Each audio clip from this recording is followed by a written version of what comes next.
Veamos en qué consisten las combinaciones. Una combinación es un subconjunto de un conjunto dado. Por tanto, un subconjunto formado a partir de los elementos de un conjunto.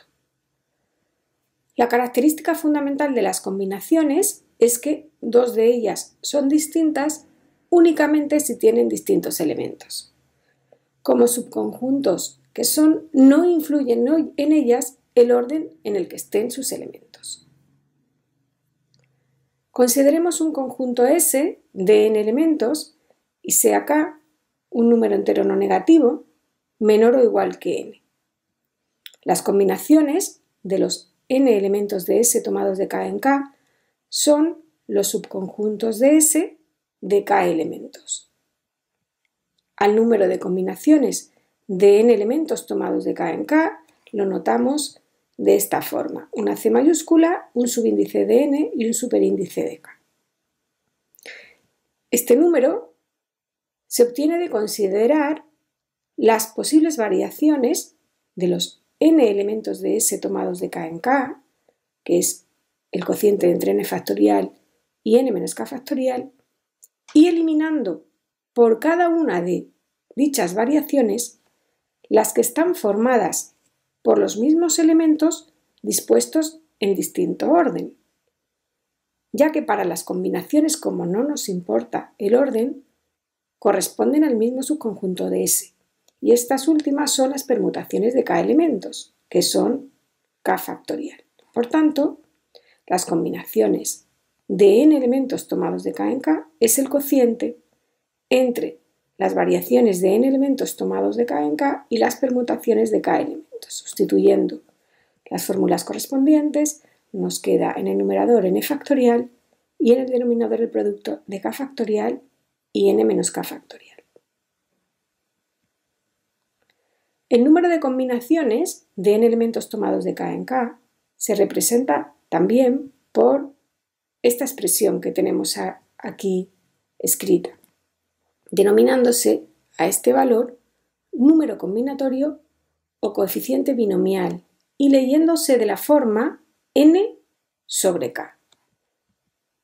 Así, las combinaciones de n elementos tomados de K en K es lo mismo que n sobre K, que este número combinatorio que coincide con el cociente que veíamos anteriormente, n factorial partido por K factorial y n menos K factorial.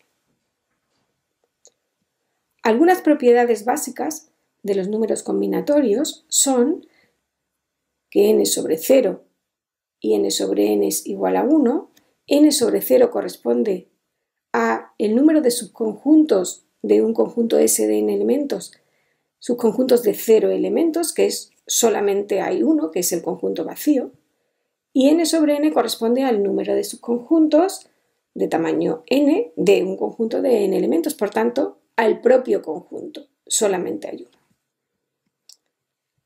N sobre K coincide con n sobre n menos K, o sea que el número de subconjuntos de K elementos de un conjunto de n coincide con el número de subconjuntos de n menos K elementos de un conjunto de n elementos. Veamos un ejemplo. La lotería primitiva es un juego de azar que consiste en elegir 6 números naturales diferentes entre el 1 y el 49. El número de formas posibles en que podemos hacer una apuesta a este juego coincide con las combinaciones de 49 elementos tomados de 6 en 6, puesto que solo nos importa en la elección de estos 6 números que se elijan números diferentes, pero el orden en que se elijan no nos importa. Por tanto, se trata de combinaciones de 49 elementos tomados de 6 en 6, como hemos dicho, que es el número combinatorio 49 sobre 6. En el numerador tenemos 49 factorial y en el denominador el producto de 6 factorial y de 49 menos 6 factorial. Desarrollamos tanto numerador hasta 44, puesto que el siguiente número sería 43 factorial, que simplificamos con el denominador, el 6 factorial, y el resultado final es 13.983.816 posibilidades.